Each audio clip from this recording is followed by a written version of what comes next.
Ito ang buhay Kristiyano ngayon. Babasahin natin at pag-aaralan ang ika-22 kabanata ng Mateo.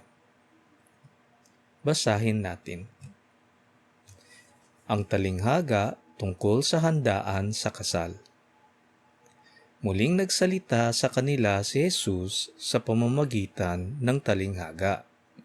Sinabi niya, ang paghahari ng Diyos ay maitutulad sa kwentong ito. May isang hari na naghanda ng salo-salo para sa kasal ng anak niyang lalaki. Sinugo niya ang kanyang mga alipin upang tawagin ang mga inimbitahan sa kasalan, pero ayaw nilang dumalo. Sinugo niya ang iba pang mga alipin upang sabihin sa mga inimbitahan, handa na ang lahat. Nakatay na ang aking mga baka at iba pang pinatabang hayop. Nakahanda na ang pagkain kaya pumunta na kayo rito. Pero hindi ito pinansin ng mga inimbitahan. Ang iba'y pumunta sa bukid nila at ang iba'y sa negosyo nila. Ang iba namay sinunggaban ang mga alipin ng hari, hiniya at pinatay. Kaya galit na galit ang hari sa ginawa ng mga ito. Inutusan niya ang kanyang mga sundalo na patayin ang mga pumatay sa kanyang mga alipin at sunugin ang lungsod ng mga ito. Gaya ng nakaugalian, nagsalita si Jesus sa talinghaga. Dito ang kasalan ay ang katuparan ng magandang balita. Ang pagdating, pagkamatay, at muling pagkabuhay ni Jesus para sa mga makasalanan. Ang mga aliping inutusan magpadala ng paanyaya ay ang mga propeta ng Diyos. At ang mga inanyayahan ay nagpapatukoy sa mga Hudyo. Ngunit hindi sila naniwala kay Jesus. Nagbigay sila ng iba't ibang dahilan kung bakit sila hindi makakadalo. At ang mga propetang nagdadala ng magandang balita sa kanila ay hiniya at pinatay nila.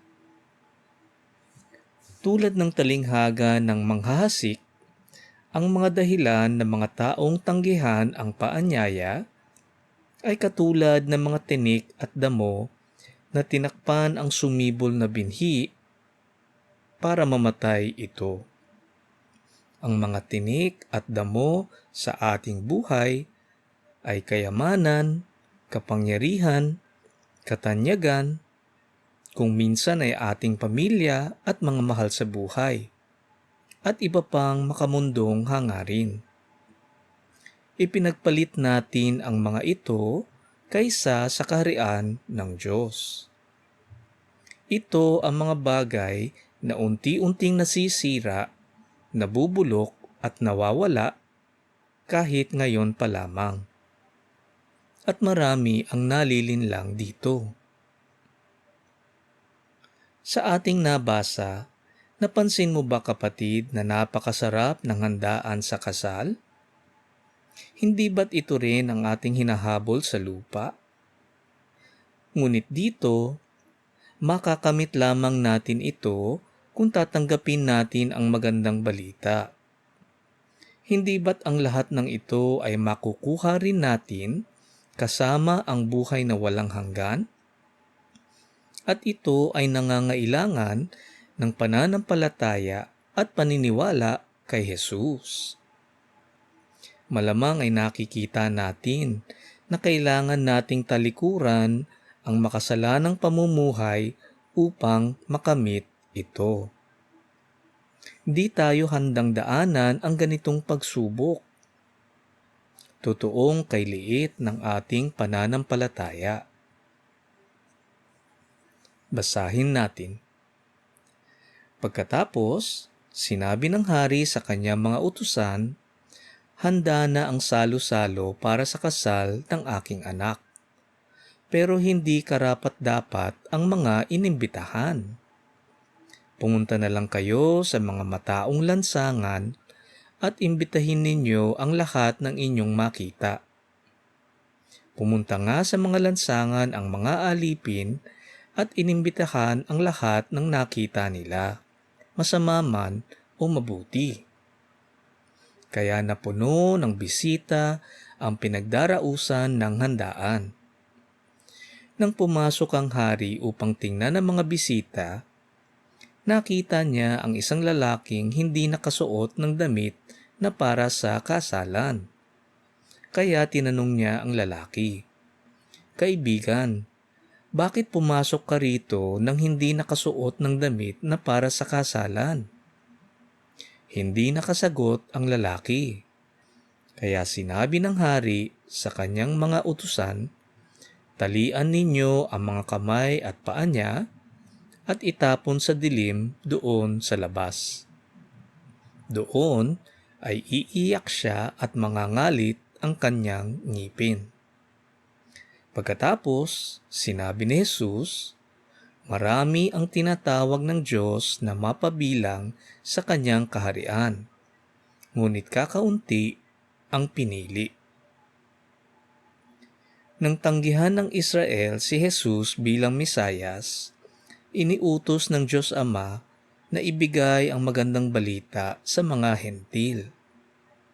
Ipinapakita sa atin na kahit sa mga hentil, may mga taong hindi pa rin nakakaintindi ng magandang balita na nagpapatukoy sa lalaking hindi nakasuot ng damit pangkasal. Ano kaya ang ibig sabihin nito? Tandaan natin, kapatid. Sabi ni Jesus, "Ako ang daan, ang katotohanan, at ang buhay. Walang makakarating sa Ama kundi sa pamamagitan ko." Ito ang damit pangkasal na dapat nating isuot nang makasama tayo sa handaan. Ito ang damit pangkasal na tinanggihan ng mga Hudyo. Ang batong isinantabi ay naging pundasyon. Kaya mag-ingat tayo, kapatid. Si Jesus ang ating panghawakan. Siya lamang ang magbibigay kaligtasan sa atin. Lagi nating isipin na ang paniniwala kay Jesus ay dapat lang na magbunga ng mabubuting gawa. Ngunit, hindi mabubuting gawa ang nagliligtas sa atin. Ano ang saysay ng mabubuting gawa kung hindi naman tayo naniniwala kay Jesus? Pag-isipan natin ito. Kapatid, sinasabi sa nabasa natin na marami ang tinatawag, ngunit kakaunti lamang ang pinili. Dito natin ulit makikita na ang Diyos Ama ang pumipili sa mga taong nakakakita at nakakarinig. Diyos Ama ang naglalagay ng butil ng pananampalataya sa puso natin upang tayo ay lumapit at maniwala kay Jesus. At kung tayo ay hindi pa nabibigyan ng butil na pananampalataya, manalangin tayo sa Diyos na ibigay sa atin ang ganitong pag-asa. Nang sa ganun ay mapabilang tayo sa tinutukoy na mga tupang pinili ng Diyos Ama para kay Jesus. Basahin natin. Ang tanong tungkol sa pagbabayad ng buwis. Umalis ang mga Pariseyo at nagplano kung paano nila mahuhuli si Jesus sa kanyang mga pananalita. Kaya pinapunta nila kay Jesus ang ilan sa kanilang mga kasamahan at ang ilan sa mga tauhan ni Herodes. Sinabi ng mga ito, "Guro, alam po namin na totoo ang mga sinasabi ninyo.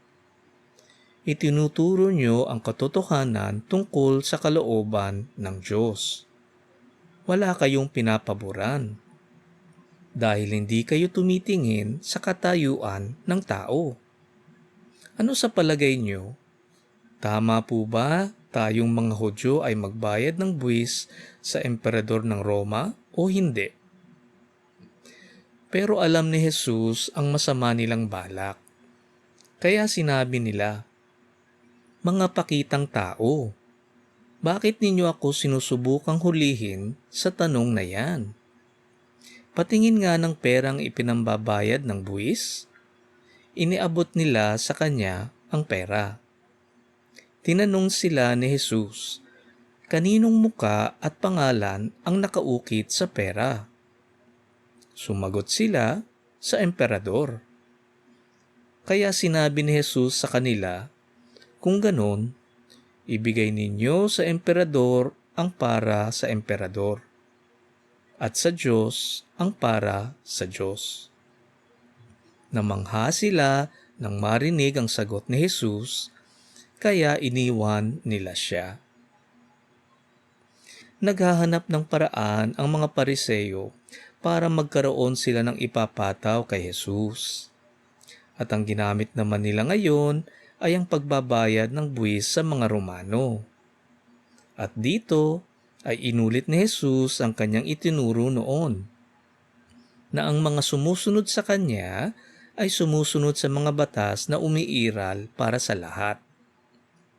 Naaalala mo ba, kapatid, nung tinanong sila ni Pedro kung nagbabayad sila ng buwis ng templo? At nakuha nila ang pambayad sa loob ng isang isda? At dito ay sinagot ni Jesus na tama ang pagbabayad ng buwis para sa mga Hudyo, sapagkat lahat ng gobyerno sa lupa ay itinatag ng Diyos Ama. Magaling man o hindi, maayos man o hindi, makatwiran man o hindi, ang ating pamumuhay ay hindi naaayon sa uri ng gobyerno. Ang ating pamumuhay ay ayon sa kalooban ng Diyos.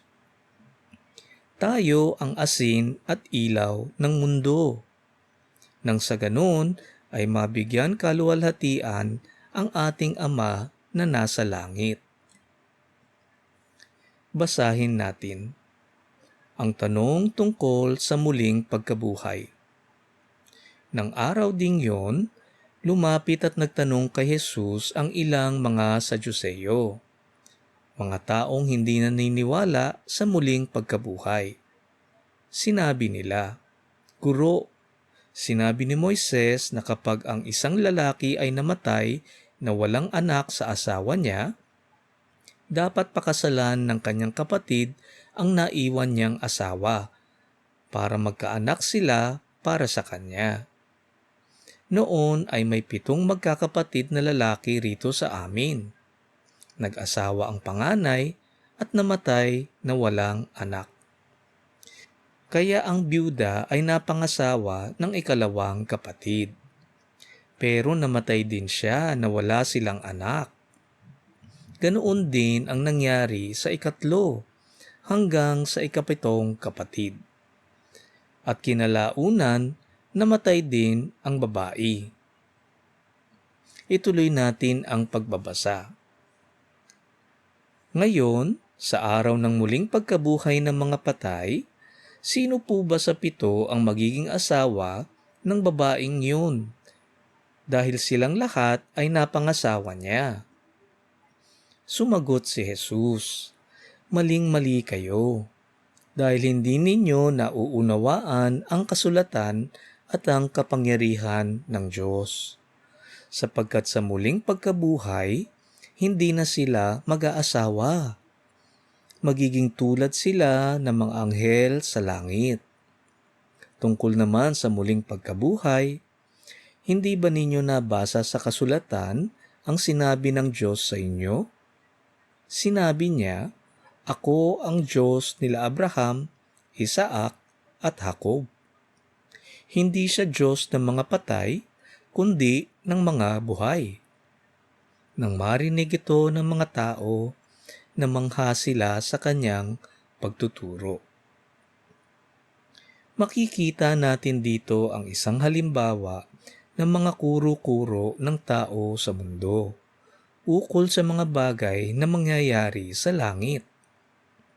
Ganito rin ang mga tradisyon na pinapaaral ng mga Pariseyo na pareho lamang nagmumula sa tao. Ganon din tayo ngayon, mga kapatid. Mag-ingat tayo sa mga turo ng tao ukol sa mga bagay na hindi pa nila nakikita at di lubusang naiintindihan. Huwag nating ituring na tama at katotohanan ang mga bagay na di naman natin mapapatunayan. Tanging si Jesus lamang ang ating magiging tagapagturo kung ano ang mangyayari sa langit, hindi ang mga Saduseyo. Kaugnay dito nang sabihin ni Jesus na siya ang nagsasabi kung ano ang maaaring gawin sa araw ng pamamahinga. Dahil siya ang Panginoon ng araw ng pamamahinga at hindi ang mga Pariseyo. Basahin natin ang pinakamahalagang utos. Nang mabalitaan ng mga Pariseyo na walang magawa ang mga Saduseyo kay Jesus, nagtipon silang muli at lumapit sa Kanya. Isa sa kanila na tagapagturo ng kautusan ang nagtanong kay Jesus upang subukin siya. Guro, ano po ba ang pinakamahalagang utos sa kautusan? Sumagot si Jesus, mahalin mo ang Panginoon mong Diyos ng buong puso, ng buong kaluluwa, at ng buong pag-iisip. Ito ang pinakamahalagang utos sa lahat. At ang ikalawang pinakamahalagang utos ay katulad din nito. Mahalin mo ang iyong kapwa katulad ng pagmamahal mo sa iyong sarili. Ang buong kautusan ni Moises at ang mga isinulat ng mga propeta ay nakasalalay sa dalawang utos na ito. Para sa ating mga Kristiyano, alam kong alam na alam natin ang una at pangalawang pinakamahalagang utos. Ngunit katulad sa talinghaga ng dalawang anak, tayo ba ay sumusunod dito? Sa aking pagtatanong sa araw-araw, nakikita ko ang aking mga kasalanan. Nakikita ko ang aking pagiging makasarili. Nakikita ko ang aking pagnanasa sa kayamanan, kahalayan, katanyagan. Nakikita ko ang mga makasalanang pag-iisip sa bawat minutong dumadaan. Nakikita kong kahit ako ay nagdarasal at humihingi ng tawad, inuulit ko naman at binubuhay ang aking kasalanan sa aking isipan. Natutokso akong gumamit ng baluktot na katwiran para masabi ko lang sa sarili na maaari kong ituloy ang aking mga kasalanan. Nakikita ko ang dami at lalim ng aking mga kasalanan na aking pinapasan sa araw-araw. Sino ang magliligtas sa akin sa ganitong kinatatayuan? Dito, nakikita ko ang dakilang pagmamahal ng Diyos, na pinadala niya ang kanyang anak na si Jesus na tanggapin ang kabayaran ng aking mga kasalanan. At sa araw-araw kong pamumuhay, nakikita kong ako ay patuloy na nagkakasala at nakikita ko rin ang patuloy na pagpapatawad ng aking mga kasalanan.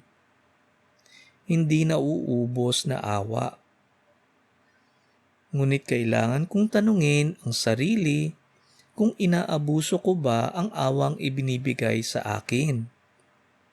Patuloy ba akong nagkakasala at umaasa na lamang sa pagpapatawad ng Diyos Ama? Ako ba ay namumuhay ng tuwid at totoong nagsisisi? Nababawasan ba ang aking mga kasalanan? Nagbubunga ba ang aking buhay? Kilatisin natin ang sariling puso. Maging tapat tayo sa ating sarili. Ganito ang buhay Kristiyano ngayon, kapatid. tingnan natin ang ating pamumuhay. Basahin natin ang tanong tungkol sa Kristo. Habang nagkakatipon pa ang mga Pariseyo, tinanong sila ni Jesus, "Ano ba ang pagkakakilala ninyo sa Kristo? Kaninong angkan siya nagmula?" Sumagot sila, "Kay David." Sinabi ni Jesus sa kanila, "Kung angkan lang siya ni David, bakit tinawag siya ni David na Panginoon sa patnubay ng banal na Espiritu?" Itong sinabi niya, "Sinabi ng Panginoon sa aking Panginoon, maupo ka sa aking kanan hanggang sa mapasuko ko sa iyo ang iyong mga kaaway." Kung tinawag siya ni David na Panginoon, paano siya naging angkan lang ni David? Wala ni isa mang makasagot sa tanong ni Jesus.